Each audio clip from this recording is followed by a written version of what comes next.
Another week, another win.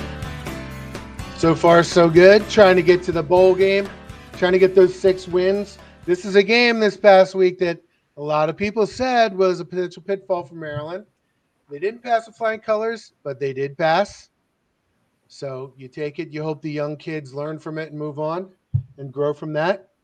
So we're getting there. We're getting there.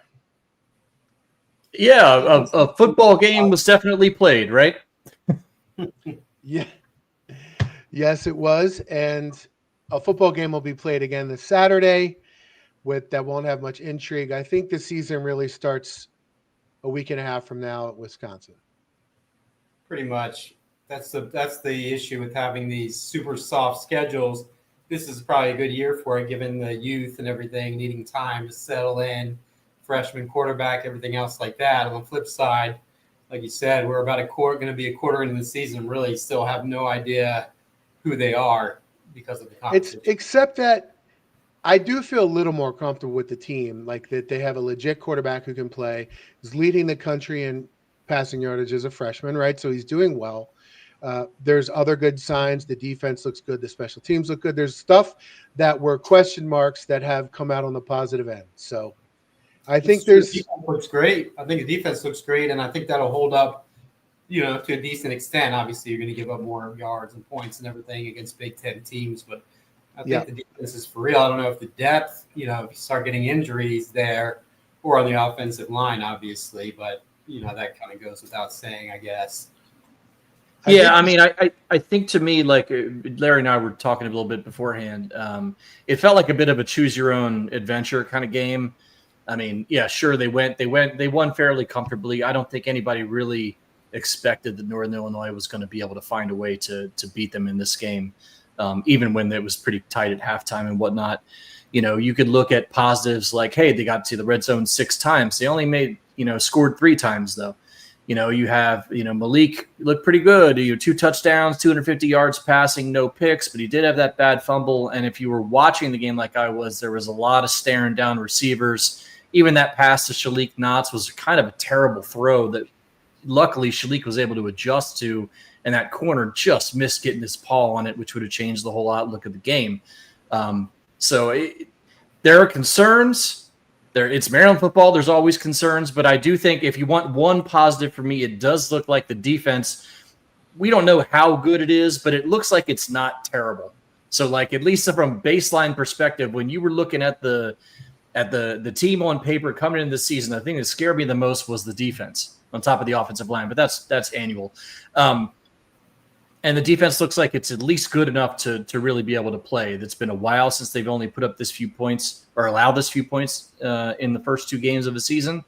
And again, we won't really know until you get to Wisconsin and have Washington come here, whether they're really good or, good enough, like Big Ten good, or they're just okay. But certainly the early signs I think are pretty good. And I just jumped right into everything, but everybody watching, we are going to take mailbag questions. So if you got stuff, just start posting it, and later in the show, we'll scroll through the questions, and we'll answer whatever you guys got. You can direct them at all of us, to one of us individually, whatever you want. We'll take a stab at it. On the opposite side for Malik, you talked about him staring down receivers, and I said this to you before the show as well, but he had 4 or 5 really bad, egregious drops that if they're caught, he's got over 300 passing yards. He's got at least 3 touchdowns, maybe more. His completion percentage is probably over 70. And now all of a sudden you're talking about a really good line for a quarterback, particularly a freshman. So, and one of the touchdowns, Dorian Fleming blocked his own receiver from catching it. That's not Malik's fault. Like, there's a lot you can say on the positive side for Malik as well. Oh, absolutely. That's why I was saying it's choose your adventure. You can look on either side of it, and you can make an argument either way. And, as we're always trying to do here with these games, you're trying to scale them up and think about, okay, well, they come out with that performance against the Wisconsin at Camp Randall in 2 weeks. Are they winning that game? My answer is probably no. And so that's kind of what I'm judging on at this point. Next week against Towson, they're just garbage. So that's I don't even think we can take anything away from that. No. And I think when you just look at Malik from the broader picture, it's like, okay, even if he is a really good freshman quarterback, he's still a freshman quarterback, and he's going to have times where he's staring down receivers. It looks like they're very reticent to get him involved in the running game, which scares me a little bit because I don't think that this Pep Hamilton more pro-style offense with the offensive line looking like it does is going to be able to run the ball successfully.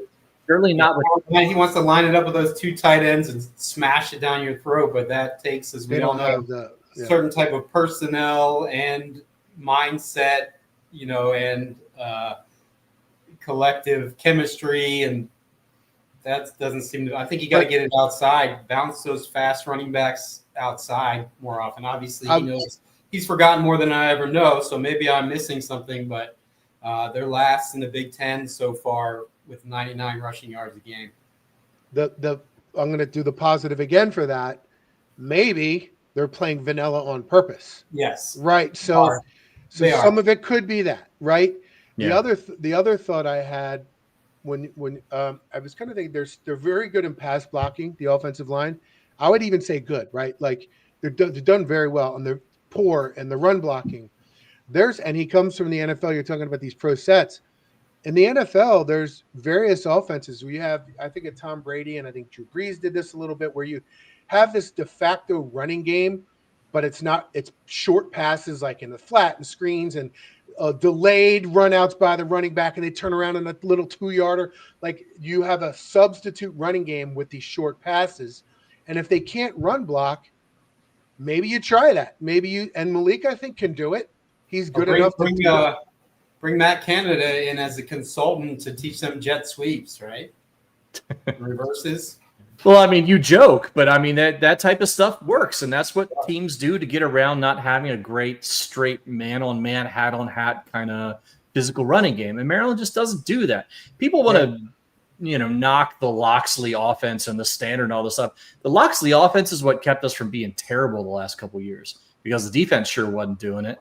I mean, and I just think, if you look at the first game, if you look at the offensive sets, a lot of what they did, Larry, is exactly what you said. A lot of those kind of little swing passes, those quick routes out to Dorian Fleming, those kind of even quick curls and stuff. They're not really trusting Malik to throw down the field very much, which is perfectly understandable at this point.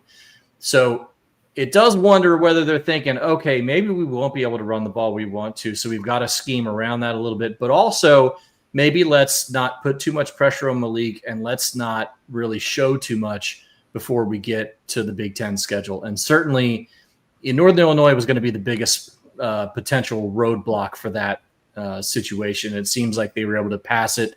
They'll certainly have no problem this weekend.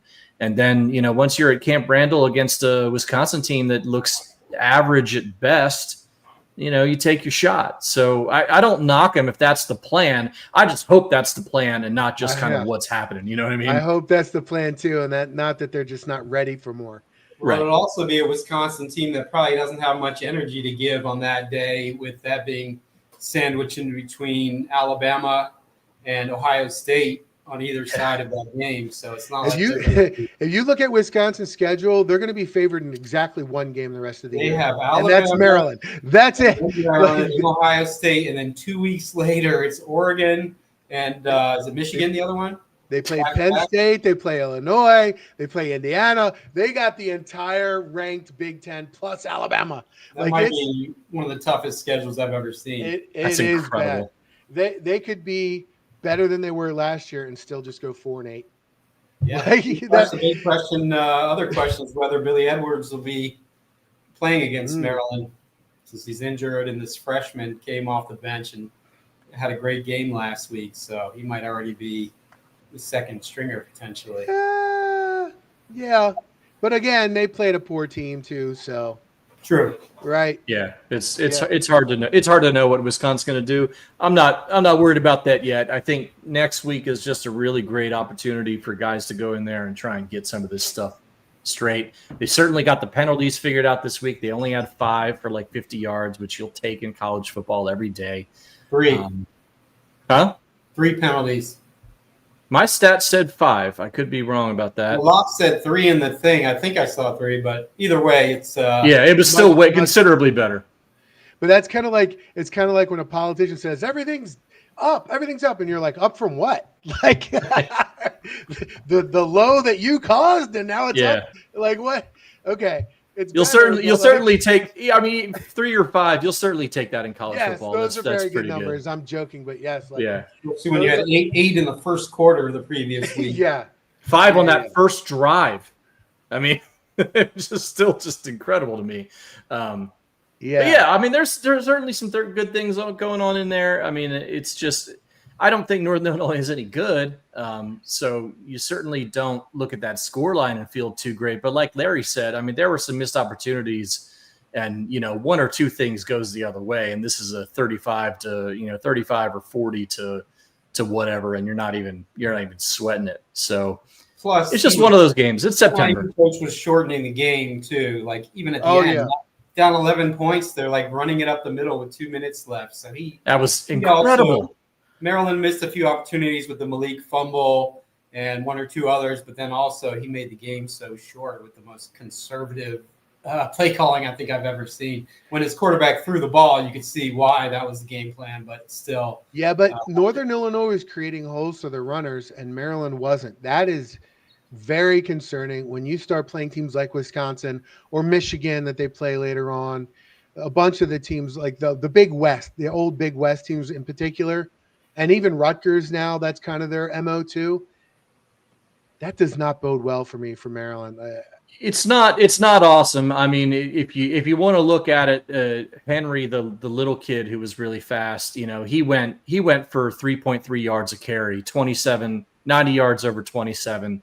The Nelms kid ran off that one big long one for 74, but otherwise was 9 rushes for 12 yards. So like I don't know that the rushing was too terrible. Just again, that's a team you don't want to be giving up rushing yards to. That's not a really optimal.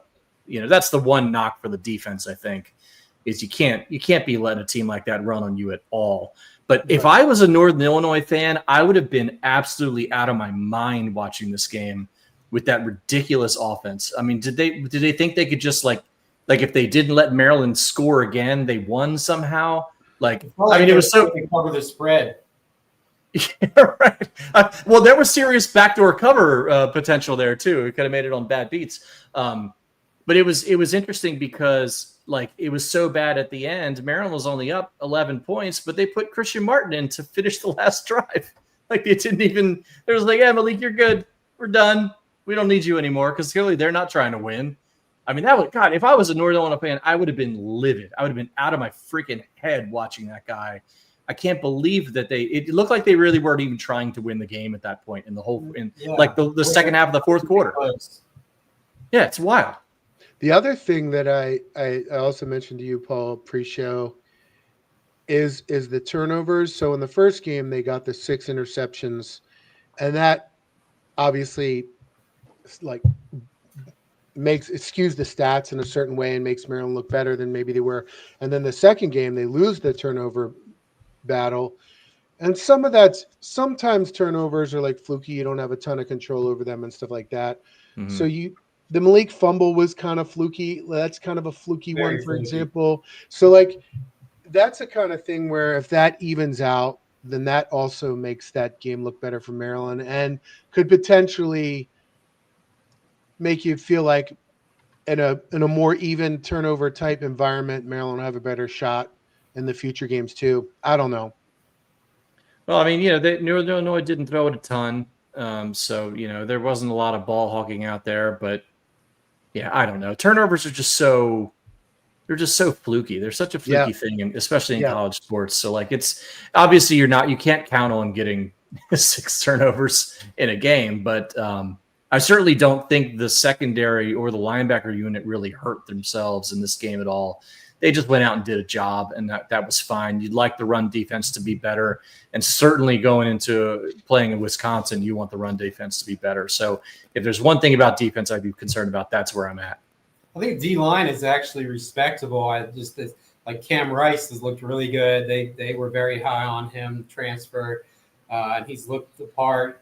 And some other guys have been solid, but the depth there. Once they have a couple injuries or they have a few games where teams just try to run it down their throat, that's where the question mark is. Can they hold up? That's where it hurts to lose Jacobs kid who went to Texas during or Johnson, Levon Johnson. Yep. To Texas, and of course is barely playing there at Maryland. He would be a huge cog, but that's about the money. I'm not going to get into that because Larry will get pissed off. And I'm not the only one who'll get pissed off, by the way, Jeff. Yeah, right. And I looked also Caleb Wheatland and Kellen Wyatt aren't doing all that much at their new schools, as an aside. I think that speaks to the talent level there, honestly. I mean, I think a lot of times you get in your head like, oh, this guy's a 3-year starter. He's got to be really good. It's like that, not necessarily, that's not really how it works sometimes. So, you see a guy like Wingate who comes in. Yeah, I mean, Wingate comes in, obviously he's not a freshman, but he's his first year is like a full-time, the star guy on the defense, and he looks miles better than anybody we've seen in a while. Well, he's better than all those guys. Yep. He could be a first-round pick, I think, in a year, potentially. First, second, I don't know, first few-round pick anyways. This is a good time to bring up this question, too. What's going on with Michael Harris, talking about the linebacker? Yeah, I haven't dug in too much. I do need to ask around on that one, but it definitely seems like he's in Lox's doghouse. He was expected to play a decent amount. I don't think he was expected to maybe play the role a lot of people might have assumed just based on the fact that he was a 4-star guy a couple years ago, because they obviously Wingate is Wingate. They loved Reddick. I wrote about that all off season, how they really liked Reddick. So, you knew he wasn't necessarily going to be one of their top couple linebackers, but he's barely played. Locks said, I think the quote was, "We have a standard and he has some things he needs to work on." Who knows what that means? So it seems like it could be some sort of potentially non-football doghouse imprisonment. Yeah, that all smells off the field to me. And, Trey Reddick is a good player. He's a young guy. He's more of a pass rusher for me. And he missed a bunch of tackles in that game, which has really got to get cleaned up. If he's going to play that middle position, he's got to be able to make those plays. I mean, that was responsible for a lot of extra yards after contact for their running backs. I'd rather see him on the outside, I think, personally. And, Harris is such an athlete and such a good player. He was listed at the top of the depth chart, I'm pretty sure, preseason coming into the season. So I think this is clearly off the field, and you really hope he gets it worked out because, again, depth, man. I just don't – the fact that you're already counting on 3 true freshmen on your defensive line. Who are playing great, by the way. Who are playing great. Look, playing great. But, again, this is the easy part. I mean, sure, they're going to get better as it goes along, but some of those guys hit a wall too, because they're not used to this. They're not playing these type of guys every week in high school. So it's just Maryland's playing with fire a little bit with some of these positions. And I hope the depth kind of makes itself as the season goes along. I'm just thinking, like, you look at the depth chart and there's on the offense, maybe all the best players, Dorian Fleming, Malik Washington, Nolan Ray, Dewan Williams, they're all freshmen and sophomores. On the defense, Sidney Stewart, Zahir Mathis, Kevin Humes, he's a sophomore. Like, there's a whole bunch of freshmen and sophomores are doing really well. Messiah Delhomme. But then you look at the second string, if you look at the depth chart, it is 90% freshmen and sophomores. And if there was confidence they were going to be able to keep the team together, I would be really, really excited right now because they have this young team and you just say, get the 6 this year. And you bring in a good recruiting class, back it up with a good portal class. You're going to need offensive linemen, of course, and probably receivers, 3 seniors graduating. It's the only spot. But, like, this could be a really exciting time if there was just confidence they were going to keep them all. And that's why every time during the offseason when somebody said, does Locks need to win 7 or 8 jobs to keep his job, or 7 or 8 games to keep his job, I was like, no, if this young talent looks as good as it should, if you get to 5 or 6-ish in that range and you're able to keep these guys, you can squint and see the makings of a really good team. Not only do they have more true freshmen making a mark than I can ever recall, which is somewhat part of just the way the landscape has changed, but also they're at like the most important positions, right? Quarterback, Gilchrist at left tackle. You've got a lot. The deep pass rushers come at a premium. You have 2 stud true freshman edges. If you add Ely to the mix next year, so he's got the makings of one of the more talented rosters That's we've seen that a long time. If it always comes with that, if you can bring them all back. But I do think if this year is a success, and I do think a lot of these kids have bought into staying there and building it up. Obviously, that can change when a big offer comes, but a lot of them are sold on doing this together at Maryland. I do think if things go well this season, that they'll be able to keep a good amount of them. And a Messiah Del Home is another guy who's been really good, true freshman. They're all over the place. Nasir Taylor had a sack last week, so this recruiting class looked really good, and it is really good. It is really good. And Greg that's Wax with the funny comment: buy the NIL bourbon. That's how we keep the team. But I'm not buying bring it to the tailgate, Greg. Yes, do that. Go ahead, Paul. I was going to say, last offseason when Maryland lost so many players and so much of the upperclassmen, Locksley gave us this thing saying, look, I've got to get this young talent on the field. I've got, a lot of these guys, Jeff was telling us we lost 20 guys, but Locks really wasn't counting on those guys. Locks thinks the young talent is better. And a lot of us rolled our eyes and including these two eyes rolled very often. But so far, they look better. They just do. It looks like the talent is better right now, even though it's young, even though it's untested, even though we're only 2 games in. They could completely fall on their faces. I still think there's more talent out there right now than there was at any point last season. That doesn't necessarily mean it's a better football team. We'll find out about that. But I think Locks was right with the talent. And the one thing I think we have to give Locks credit for over the years for getting all, the broader concept, but his talent evaluation has been very good. He's found a lot of these 3-star guys, a lot of these kind of guys out of nowhere, guys that you pull out of smaller schools through the transfer portal, and they've come out and they paid off. So far, so good in terms of his talent evaluation with these young guys and getting them on the field and putting them in position to succeed, starting with Malik and going all the way down to the defensive linemen and everybody else. And the talent evaluation is something he's always had. It feels like he's gotten even better at it in recent years. Look at the NFL guys he's put out. They're all 3-stars.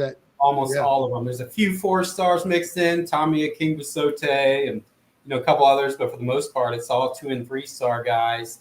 And I have no idea if this was a factor for Locks, but if I'm him, maybe going into this year, you're thinking I got a make or break situation. If I focus more on freshmen, then we have a little more political capital moving forward, because it's the age old, you got to keep the coach. Look at all these guys he's got coming back. Again, caveat that it's working because I don't want them to go, because Malik and Zion and the boys, I don't want any of those guys to leave. So it works. No, they haven't had this much really legit freshman talent in quite a while. Actually, I've been meaning to write something about that. Yeah, it really does say something about when you just watch the guys that pop off the screen. It feels like Maryland hasn't had athletes of this caliber in a while. Certainly the defense just looks considerably faster than I can remember in quite some time. We'll see whether Ted Monachino's system is part of that. Jeffy written on that a bit about how the defensive players have really talked up his scheme and what he's allowing them to do. Again, all the caveats. Okay, I'm Mr. Negative. I'm the one who's always just it's not going to work out as soon as time. So I get it. I'm with you. Ask me in a month what this thing looks like. But so far, it's kind of hard to not admit, at least, Locks was right about these guys. He's got talent on this team. Whether they can get them to 6 or more, we'll find out. Yeah, that doesn't make you Mr. Negative. It just makes you a guy who's followed Maryland sports for a long time. Right. Yeah. So Maryland is going on game 3 this Saturday, playing Towson. I'm going to now share all of the projections. We have ours, of course, and then I collect all the analytics as well. I've got Maryland at 5.95 now, which is actually down despite the win. And that has less to do with Maryland than it has to do with many of their opponents looked way better in week 2 than they looked in week 1. Nebraska, Indiana, Rutgers, Michigan State looked more solid. And one that looks awful, UCLA, but they got to travel across the country. So I ended up going from just over 6 to 5.95. Jeff, you've got him at 6.17. Paul, you've got him at 6.29. Neither of you guys have changed percentages yet. You're waiting until after Wisconsin. I respect that. And I got Hoagies. He's got him down at 5.7. The analytics sites, ESPN FPI has him at 6.35. Massey, 6.54. K Ford, 5.85. And Team Rankings, the worst out of everyone, 5.29. And then here are the win percentage and bowl percent chances. So Team Rankings has Maryland with the most likely record being 5-7 at 23%, 4-8 at 22%. So they're still not very high, and they're the lowest in the predictions, by the way. K Ford has the most likely record at 6-6. We'll take that, right? 28% chance, with 5-7 being second. Bowl percent chances, Team Rankings 40.3, ESPN 71.9, and K Ford 57%. So 71.9. ESPN stats have liked us the last couple of years. Maybe they just like the Big Ten, and they kind of, that kind of rubs off on Maryland. I don't know, but because last year I think that had a 4.5 wins total going into the season. ESPN certainly likes the SEC, and there was a bit of a controversy before the year when they put out their rankings, and then they all changed. It's kind of like the same thing when Maryland people are talking about recruiting rankings, and as soon as a guy commits to Maryland, all of a sudden his ranking drops, and there's these conspiracy theories, right? The similar thing kind of happened where like these SEC teams kind of jumped in the ESPN FBI rankings. It was like, what's going on? And there's 11 SEC teams ranked right now. 11. It's wild. Crazy. 11. So there you go. There are the rankings, or the percentages, the projections, I should say. I do have Maryland at 50% against UCLA. That's the only game I don't have them as an underdog. If they played UCLA on a neutral field or at home, I'd have Maryland as a big favorite. UCLA is awful. They're really so bad that the travel might not matter. I don't know. Yeah, man. well, it's way easier to go west than it is to go east. That's People just say a that typical too. People say that too. thing. But again, it's a long trip, and I didn't get super excited after week one. I didn't get down after Friday night. This is just what Maryland does. They're going to beat Towson comfortably this weekend, and then we'll see. I'm just not going to be doing this back and forth where I let September games get me all, hyped up, and we're going to, go win 8 or 9. It's going to be great. I think there are lots of good reasons to be excited about this team compared to where we were before the season starts. There are certainly some reasons to be apprehensive, and we'll see what happens. That's not great for sports radio, but that's kind of where I'm just legitimately am right now. I like this post from Antoine Cuff, our boy Antoine Cuff. Northern Illinois plays Mississippi State this week. That'll be a good gauge. It will be a good gauge. Mississippi State beat Arizona State this week. They're surprising a lot of people. So that'll be a really good thing. If Northern Illinois hangs with Mississippi State or maybe beats them, then all of a sudden you're saying, hey, okay. Right.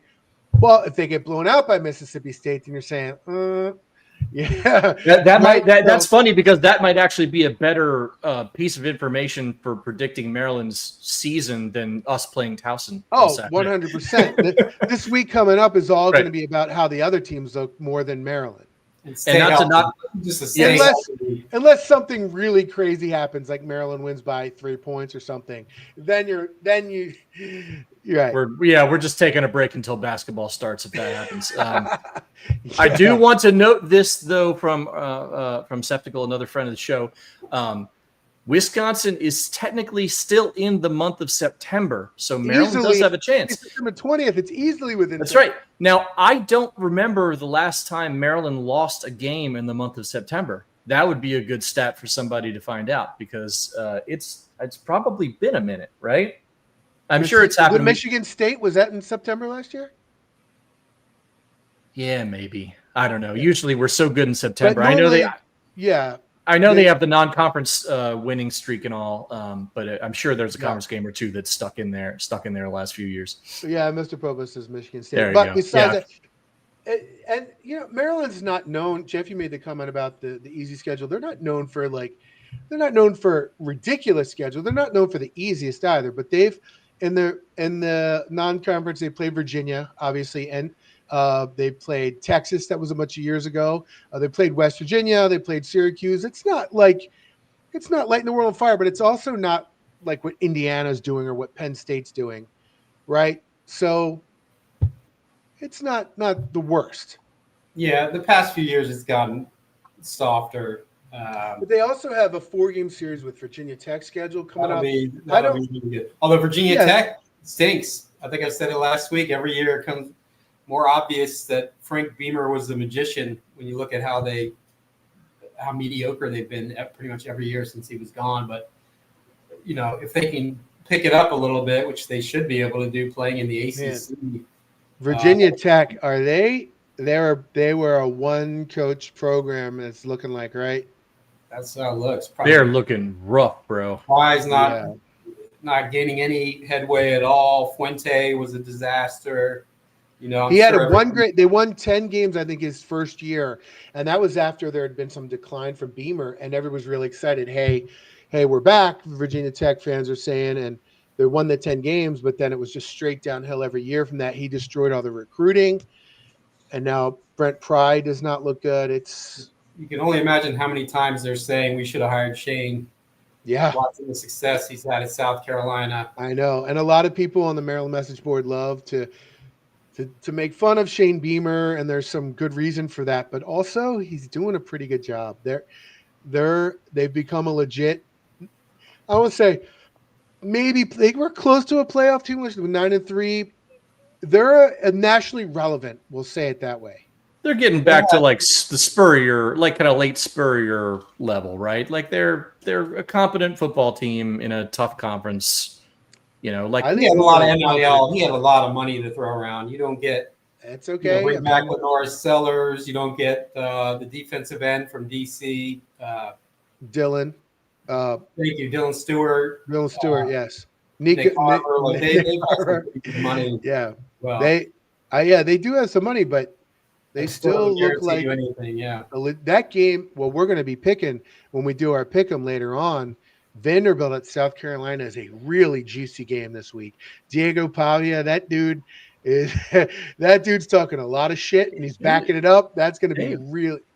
Oh, even Vandy looks good, man. Vandy's doing the thing. Yeah, that's a delicious one. That's a good game. And this could be. It also feels like one of those weeks where, like, even though the slate of games isn't like a whole ton of top 10 matchups and whatnot, like it could be really one of those that ends up being crazy. Because I still think there's a lot of teams out there you still don't really know what they're going to be at this point. So I'm kind of excited about Maryland having the noon. Yeah, I'm excited about Maryland having the noon start and being able to kick back and watch a little bit of this stuff. I will be on my couch though. I got 2 more weeks. Anyway. Yeah. Good timing though.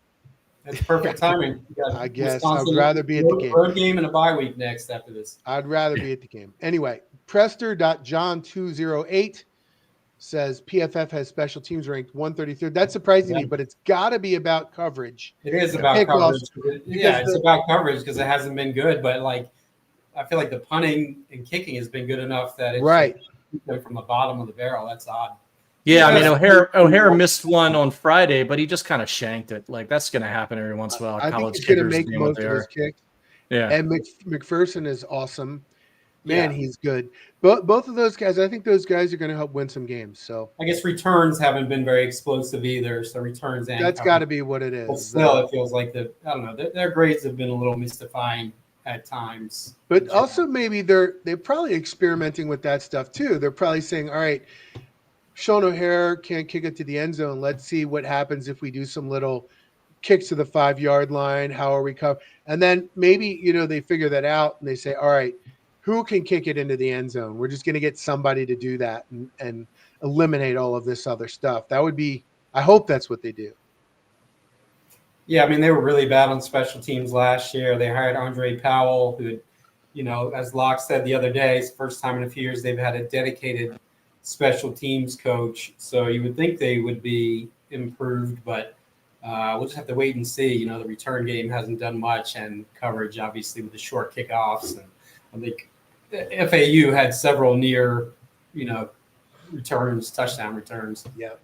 That also, special teams also feels like a thing where that veteran presence can be really helpful, just because it's such a unique part of the game and something that, you only can practice that so much at a practice during the week and whatnot. You've kind of got to just be able to figure it out. So hopefully it's a thing that improves, but also something that maybe having all of this youth movement isn't really helping on kickoff coverage or on returns themselves, because there's been a lot of boneheaded plays and misassignments and things that you like to think that a lot of upperclassmen might not be making. If they're not maybe the best players, they might be making smarter plays.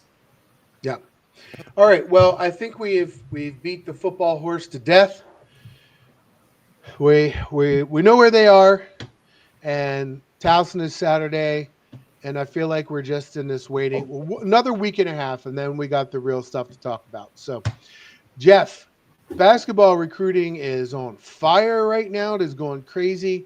I even made a list. I went to 24/7. I made a list of all the guys who are listed as warm for Maryland. I'm going to read this, and I actually talked to Colby and confirmed it with him, and he had me add somebody else too. But so Baba Olatunji, the 10th best player. Junior County, number 29. Latrell Allman, 32. Abdou Toure, 37th. Caden House, 38th. Tristan Reed, 69th. Anthony Brown, 70th. Trey Beamer, 90th. Trent Perry, 120th. Adama Tembadu, 122nd. Jackson Sheffield, 138th. Asher Elson, 177th. What do you make? This is crazy to be involved with this many guys and that many good guys. Yeah, they cast, like I've said, a really wide net. I've said to people over there, like, I don't know how you juggle all these guys. Who's to take, who's not, who do you visit first, who do you invite for a visit first, because he might be ready to commit, but we would rather have this kid who's visiting 2 weeks later. So I don't know how they do that, but they do it well. And, it's been a while since you could say this time of year Maryland has a legit chance at 3 or 4 kids who are in the top 40. I imagine that some of them are either or as well. It's not just right. Like, okay, go ahead. Yeah, they're only going to take 3 or 4 high school recruits total, so there definitely is some either or scenarios there. So you got Baba is so good that you probably don't consider him an either or, because you consider him maybe a one and done.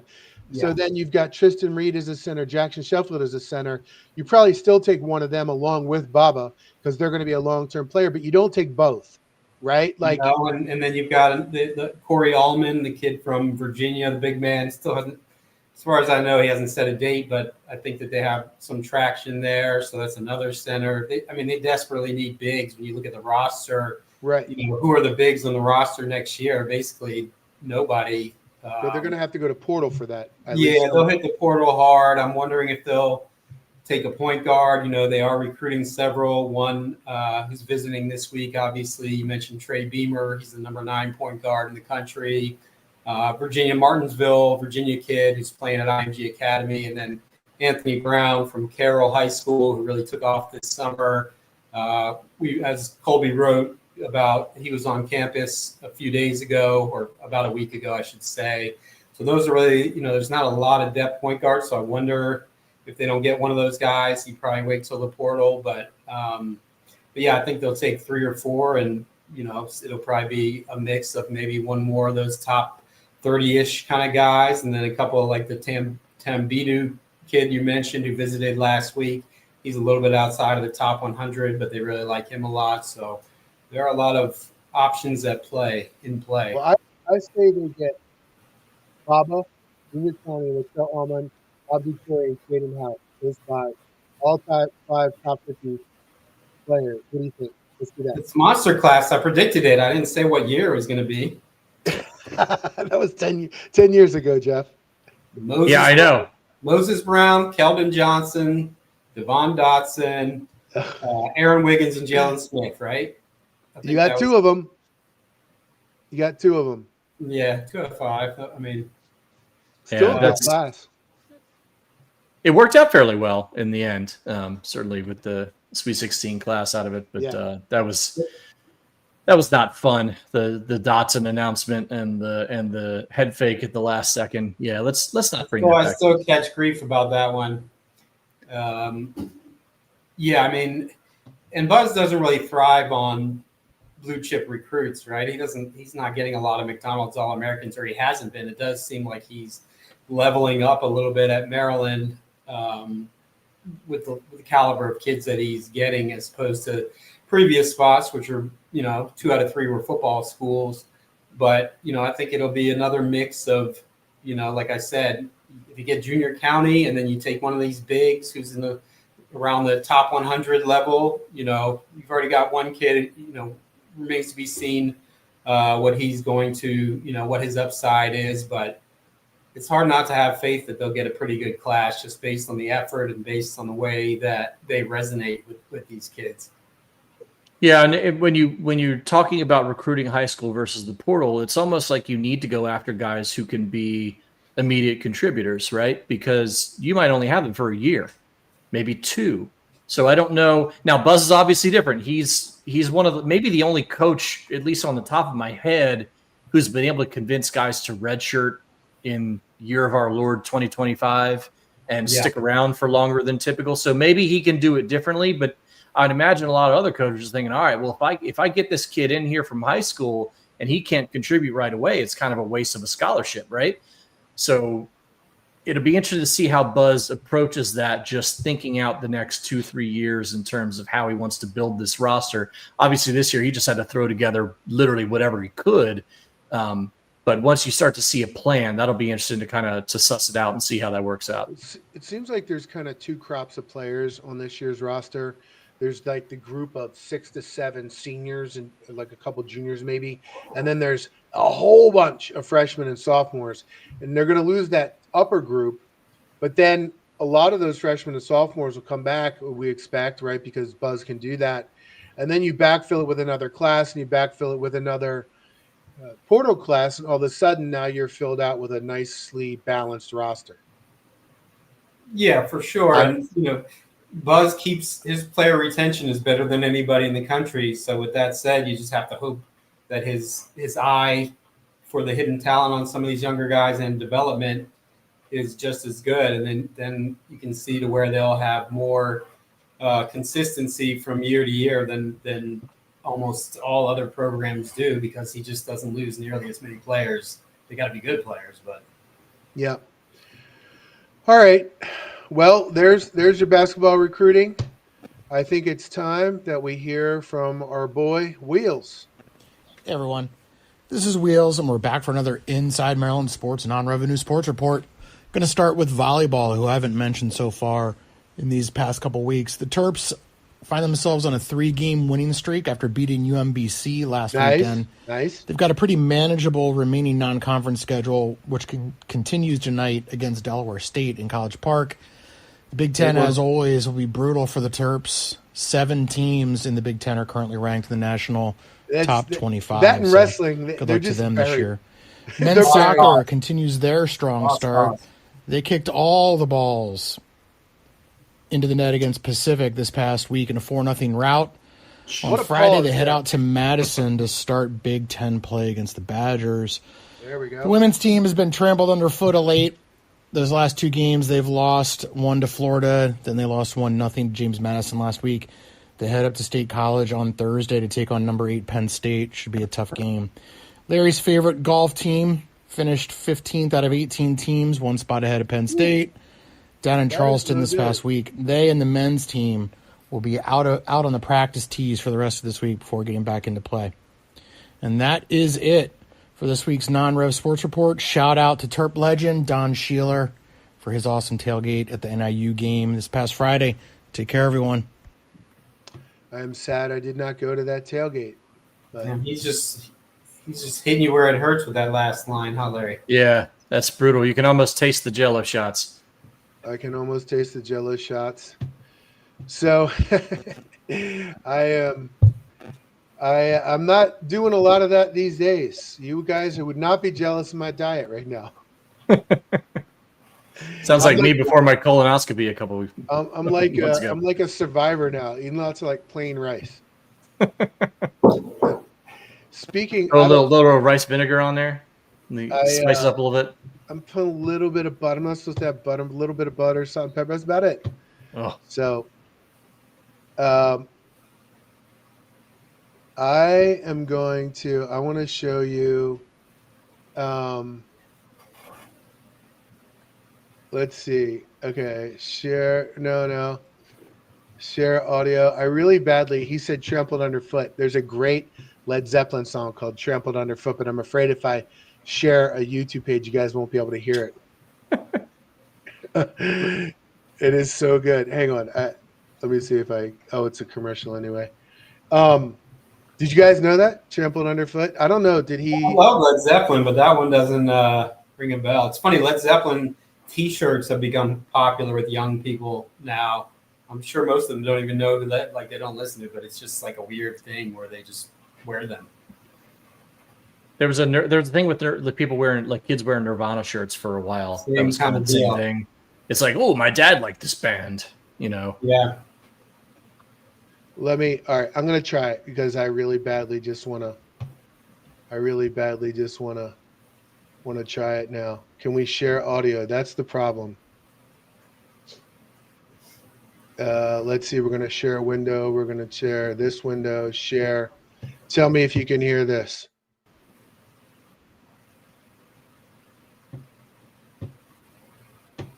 Can you hear that? Nope. Oh, I can hear it. Sounds fucking badass. All right. Well, hopefully YouTube can't hear it, so it doesn't get us demonetized. See, Mr. All right. Popo's on it. See, Mr. Popo's looking out for us. I appreciate that. wow, that's good. He's on that one. Under 6 seconds, you're good. And I didn't play for longer than 6 seconds. So, anyway, go listen to Trampled Underfoot by Led Zeppelin. You will love it. Trust me. You will love it. All right. Let's take a look at this. Is so wonderful, you guys. We've got to take a look at the Pick'em contest. Larry's enthusiasm pretty much tells me what it looks like right now. I'm sure I'm bombing. Here we go. 17 out of 20 I am. 85%. 17 out of 20. 8 out of 10 week 1, 9 out of 10 week 2. Paul, you did well. You did 8 out of 10, but it's not 9 out of 10. Yeah, your boy had a decent week. Jeff is struggling. I'm just going to admit it. My college football general national knowledge this year, I don't know why, I don't really have a good excuse, is like lower than it's been in forever. So I'm just taking wild swings at most of these games. Like I have no idea how good Boston College is. This week is tough for me. I had like 7 games where I was flipping back and forth. But there's the standings. Jeff, 50%, 10 out of 20. Paul, 13 out of 20, 65%. I am in first place, 17 out of 20, 85%. Let's go to week 3. Once again, I have made my picks. I put them in white on white text so you guys can't see them. I'll reveal after you guys make your picks. We'll start with Wisconsin and Alabama, Paul. That's pretty easy. give me Alabama. Jeff, same? Bama by a million. Yeah. All right, Georgia at Tennessee. The analytics have this game at like 1 point, something like that. Yeah.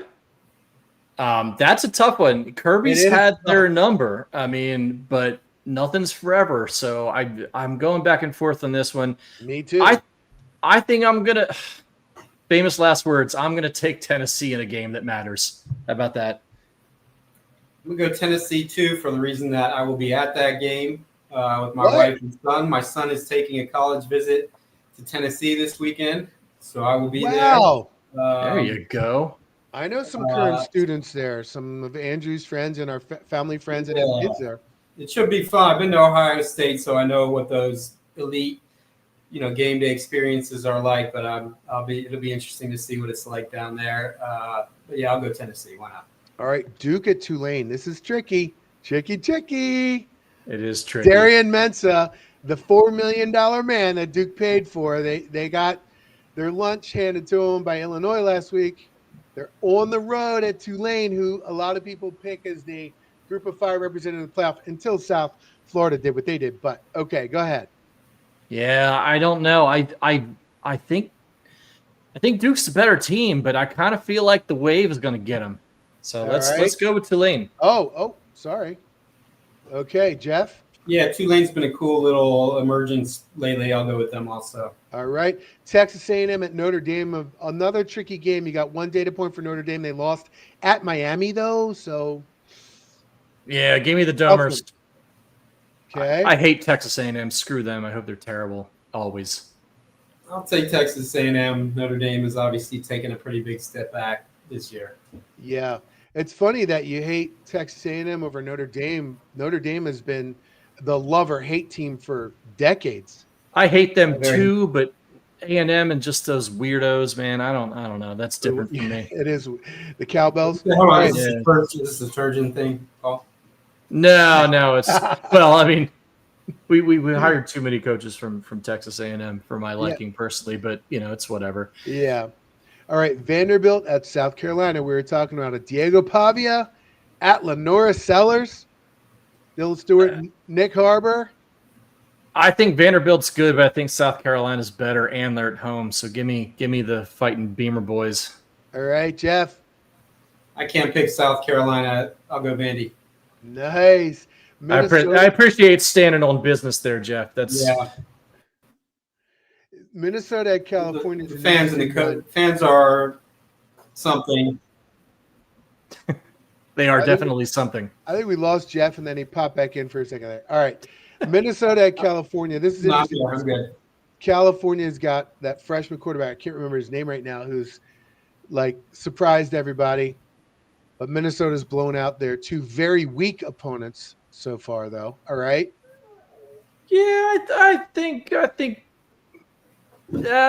in the boat and let's row. I just refuse to believe in California. They're terrible.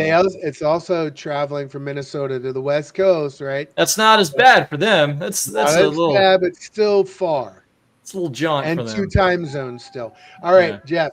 Yeah, Minnesota feels like one of those teams maybe everyone overrates because they beat the S, as Larry would say, out of 2 bad opponents. What they beat Northwestern by a million last week, but no, not Northwestern. They played. It was not Northwestern. It was not a Big Ten team, but they won by 60, I think.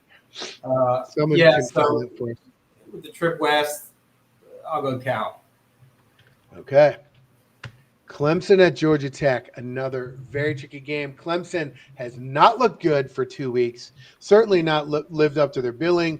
You got Georgia Tech with Haynes King, who have looked really good so far. They went on the road to beat Colorado. They almost beat Georgia last year on the backs of that kind of stuff. So another tricky one. I had a tough time with this one too. I think I should pick Clemson, but I'm going to pick Georgia Tech. Give me the Jackets. Nice. Yeah, I'm with Paul. Georgia Tech. All right. Pitt at West Virginia, and West Virginia, wow. Who's in a worse shape, them or Virginia Tech? I don't know, but it is a rivalry game. This is a bad blood game, and it's at West Virginia. So backyard brawl in week 3, man. This feels wrong for so many reasons. But yeah, I think West Virginia is ass, and Pitt is only slightly better than ass, but I think that still wins the day. All right, Jeff. I mean, it kind of feels like a bounce back spot, like a must win scenario for West Virginia after losing to Ohio. So I'll take the Mountaineers. How's our boy Chris Anderson doing over there, the Birdman? Still killing it, I believe. He was on the show with us for like 4 or 5 shows when we very first started 11 years ago. It's been a while. I found that guy on the message boards and had him start writing, and he's built a great career to it. He's got definitely the top site in the WVU market, which might not sound like much, but even WVU for some reason has like 12 different sites, so they have a lot of YouTube channels too. The fans are hardcore. There's nothing else going on there. It's the pro team for the whole state, so it's a little different. And Maryland, there's a much bigger market, has far fewer sites, which I'm not mad at. Right. Okay. South Florida at Miami. Now, all right. Go ahead, Paul. No, go ahead. Go preface it. South Florida might have the most impressive resume in the country right now. Maybe Ohio State does. But they beat Boise State by 30 and then they won at Florida. Now Florida might suck. They may be this year's Florida State. Who knows? But those are two really good wins. They're playing at Miami, who's the top 10 team in the country, who also beat Notre Dame, though. So can they do it a third time? I did not believe in the Canes in week 1, but I'm not going to make that same mistake twice. So give me Miami.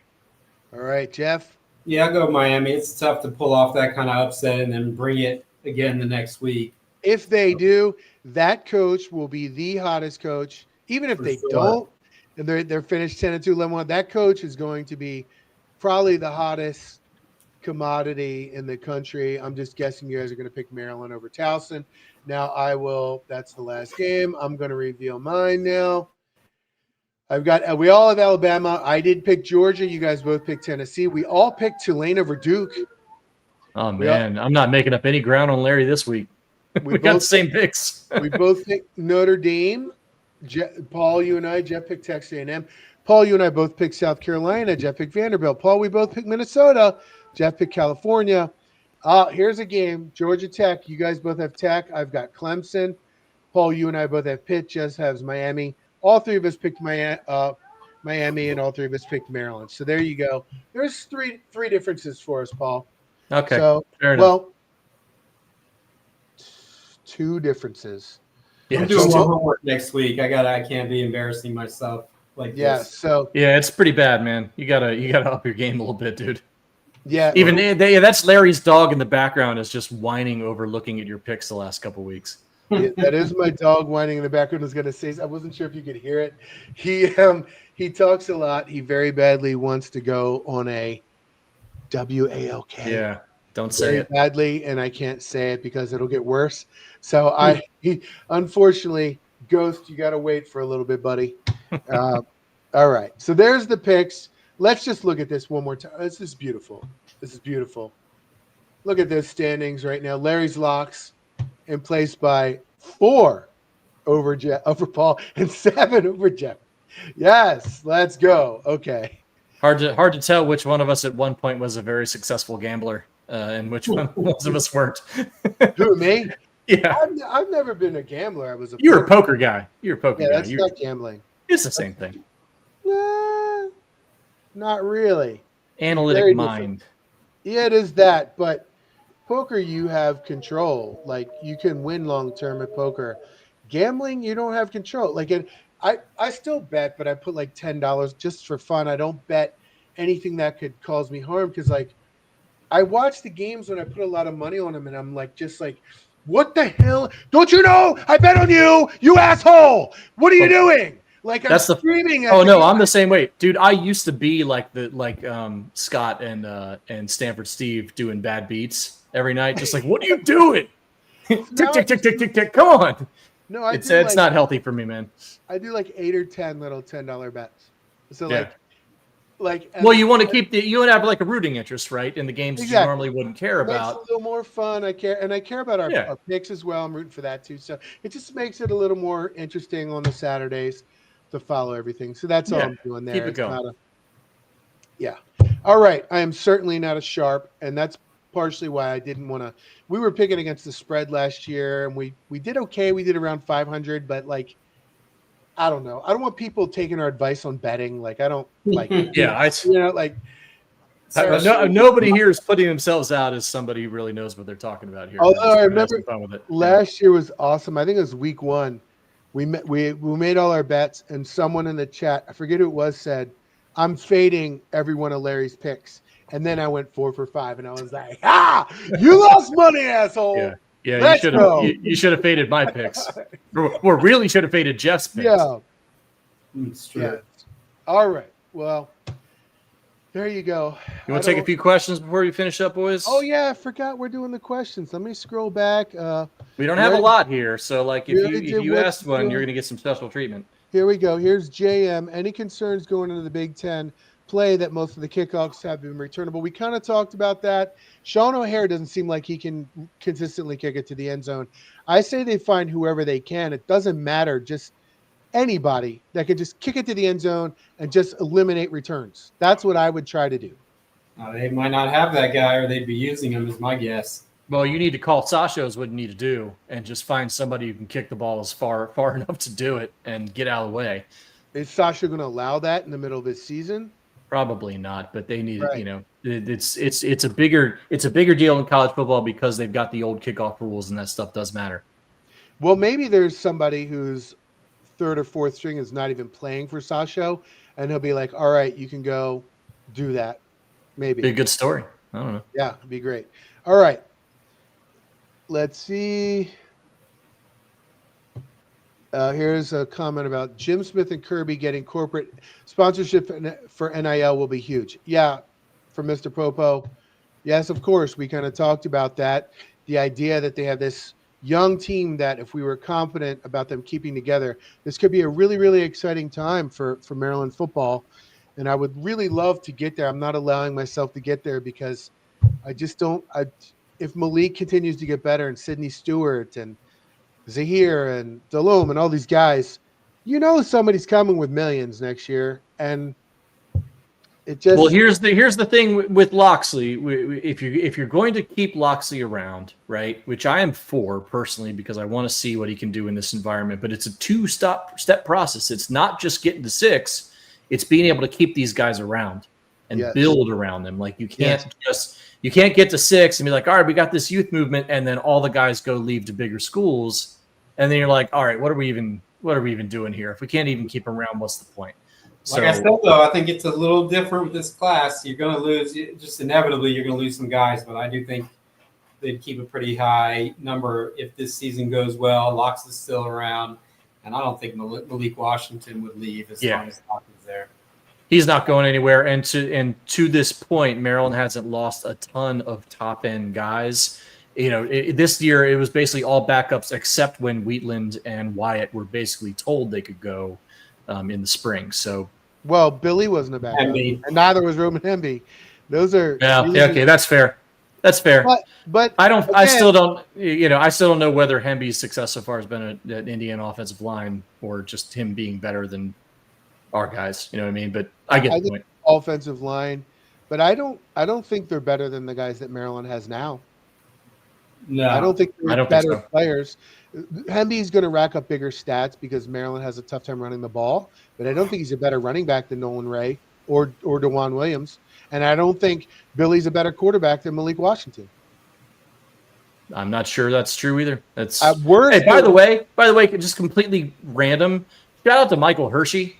I didn't know who that guy was until he was starting for center for us this year, and he's been really, really good so far. So if you want some brightness on the OL, that dude's been pretty all right. Yeah, he got thrown around a little bit last year as a true freshman. They put him in there, and he was, I don't know what he weighed, but it wasn't nearly enough. He was still a high school kid, got thrown around. But all offseason, they were talking about him. Like, they really liked him a lot, and you can see why. So you could have a 4-year starter there at center potentially. Yeah, and God, just the Jalen Gilchrist injury, man, it's so sad. Wish he was there. Anyway, did we get any update on that, Jeff? By the way, or are they just not going to talk about it? I think there's been no official update, but I think it's pretty obvious he's likely out for the year with some sort of broken bone or significant leg injury or foot injury. Figured. From JM, thoughts on the proposal to only have one 10-day portal window starting January 2nd. I think they need to. Go ahead. Can you imagine for a second trying to just, let's assume every team loses 20 or 25 guys to the portal on top of the guys they're already losing from their graduating class. Not only trying to go to the portal and make up for those guys, but also figure out how to pay those guys and do all that stuff in like a 10-day period. Like that sounds insane to me. I mean, I think it would be great for us, but I think coaches would implode. Right. Yeah. I think the 10-day thing, I don't think that's enough. I do like at that time it's good. Now there's still going to be maybe semifinals after that. So there might be 4 teams still left playing. If you're only affecting 4 teams, I think that's okay. Because 95+% of the teams are going to be done by then. You got to do it at some point, right? So You can't wait until after the championship game. It feels like it's too long. Players have to start moving. They have to go. So I think that's okay. I think 10 days is clearly not long enough. There's no way guys can squeeze in visits. That's not realistic. I think what they need to do is some sort of incentive for players to stay at their schools, like like in pro leagues where you can pay more for your own guy than a free agent. There needs to be some advantage given when a guy's coming back to school. But 10 days is not realistic. And the other thing is I need stuff to write about. So if they went to 10 days, I would be crushed. Like I need that 2-month portal stretch to keep it flowing.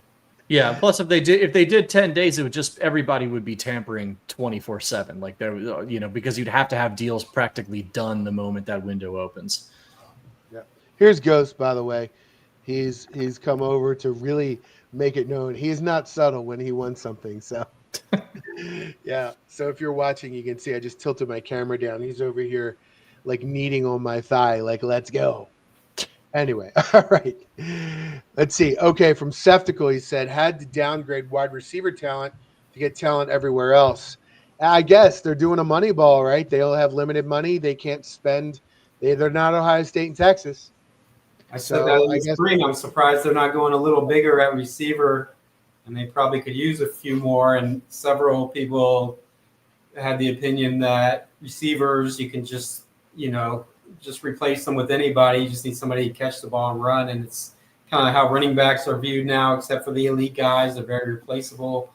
But that's a legit question mark. Although I will say Caleb Webb, the kid from Tennessee, who was a 4-star recruit, didn't really get a ton of run there, has looked good in limited opportunities. So he's been good. And obviously, who on earth thought Shalik Knox was going to become like a go-to guy after 3 years of basically not doing anything?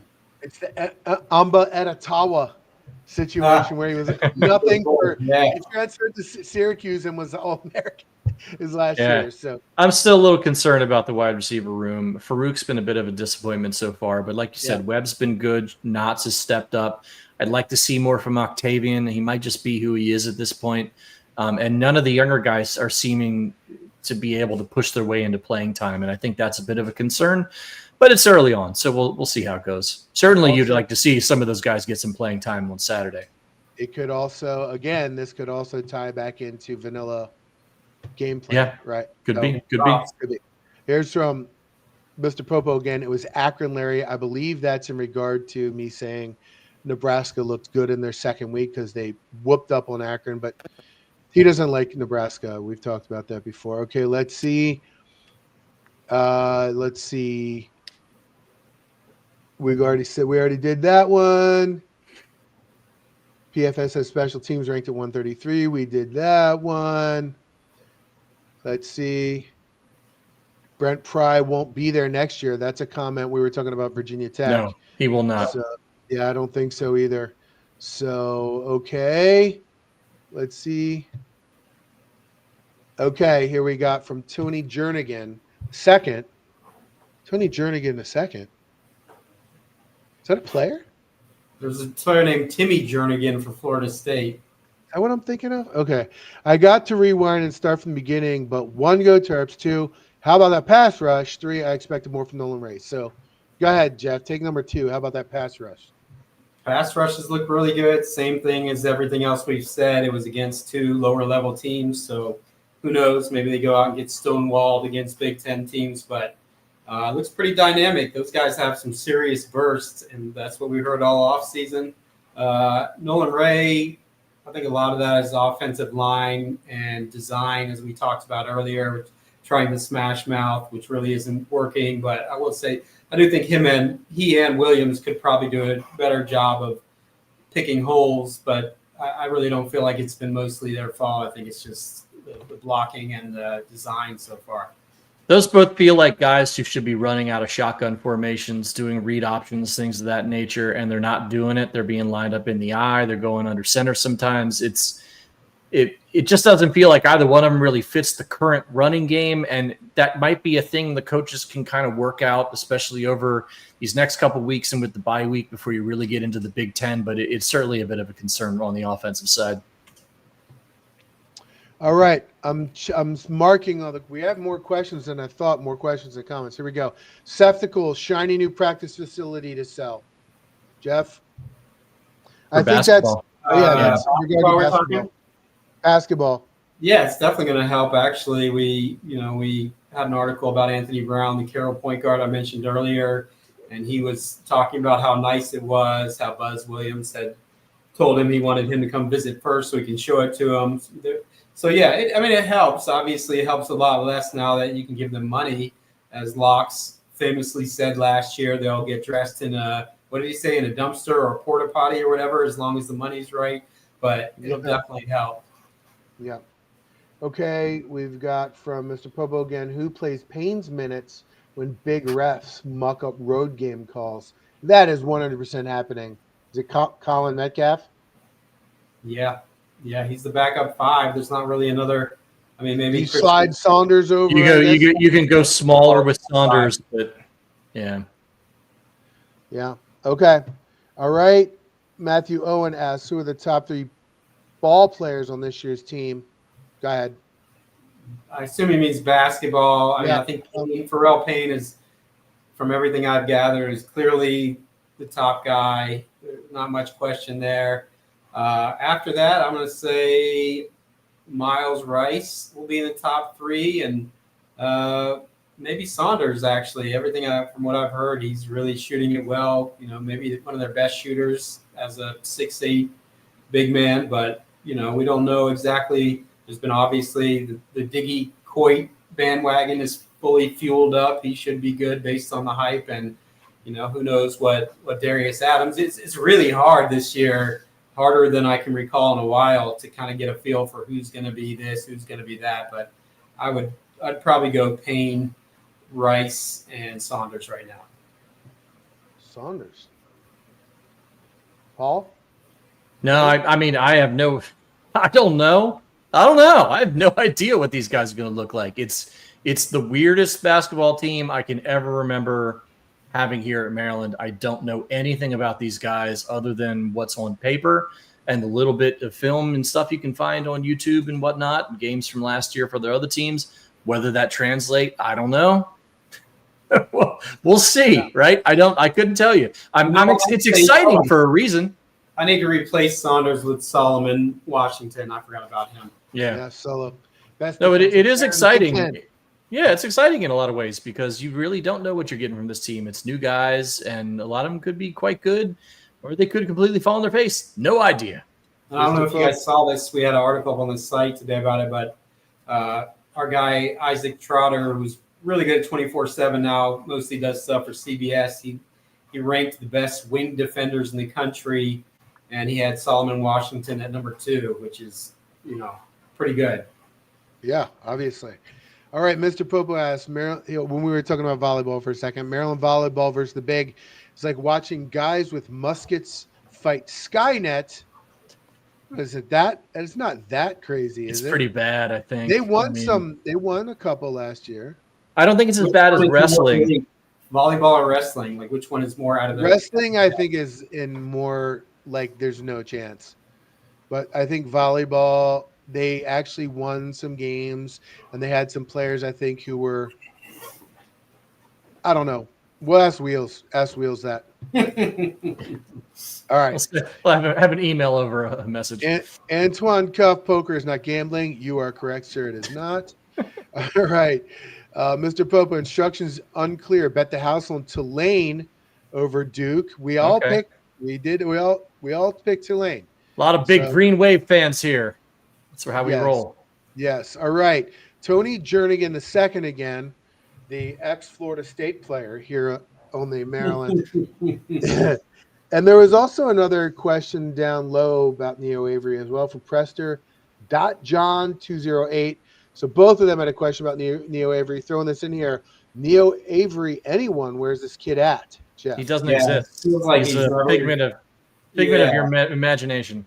It feels like he's never going to get on the field. Obviously, he was a big scorer a couple years ago when Locks flipped him from Ole Miss on signing day. 4-star from good counsel.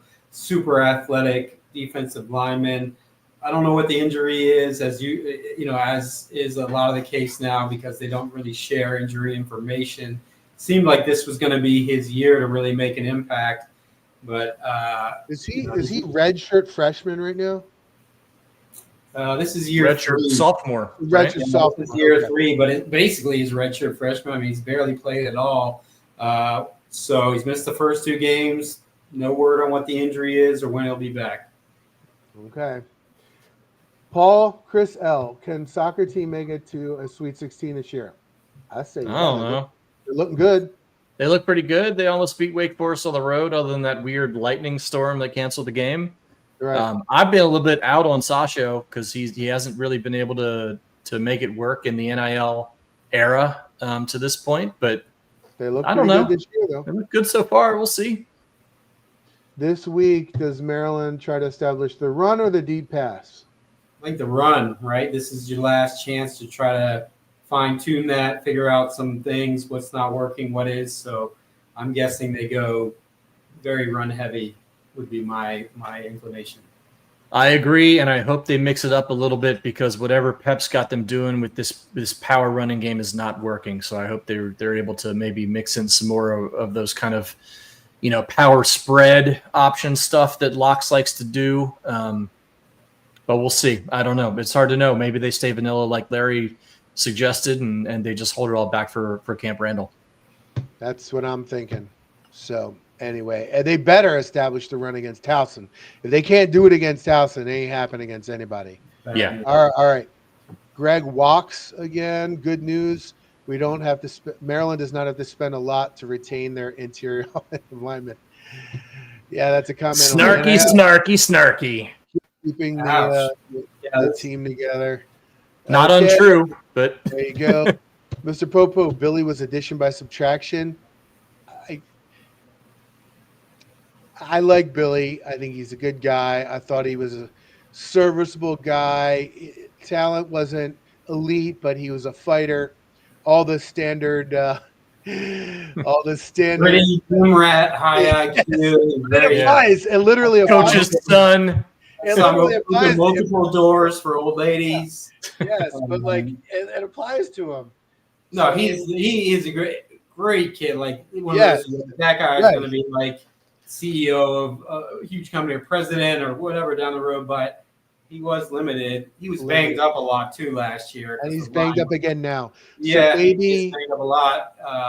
Well, he'll be addition by subtraction if Malik Washington is really good for a true freshman, right? That we don't know yet. He's addition Yes. by subtraction. Yeah, I mean, I wouldn't have given him $1 million, but I'd feel more comfortable about the season if he was on the roster still, because it would be nice to have somebody back there can at least do a job if Malik goes down or if he starts to struggle at all.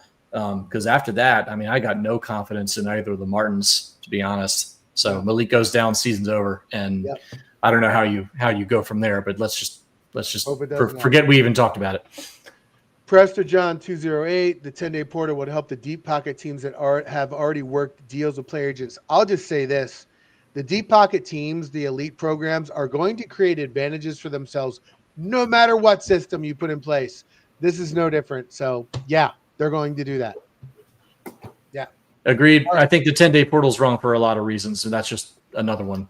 Yeah. All right. Antoine Cuff with the super chat. Our boy Antoine, $2, $2. All right. How many Big Ten teams by 2030? You know the answer. That's You know the answer. It's 20. And I also know that our boy Jim Smith was at a donor event this week, and somebody asked him that question. And he said, "Last time I answered this, I got." Or no, it was. There was. So I had somebody on Blue Sky tweeted at me that they were at a donor event, and Smith was taking questions, and whoever was asking the questions said, "Oh, let me just ask you some real quick rapid fire questions." And he said, "Oh no, last time I did that, I got in trouble." So.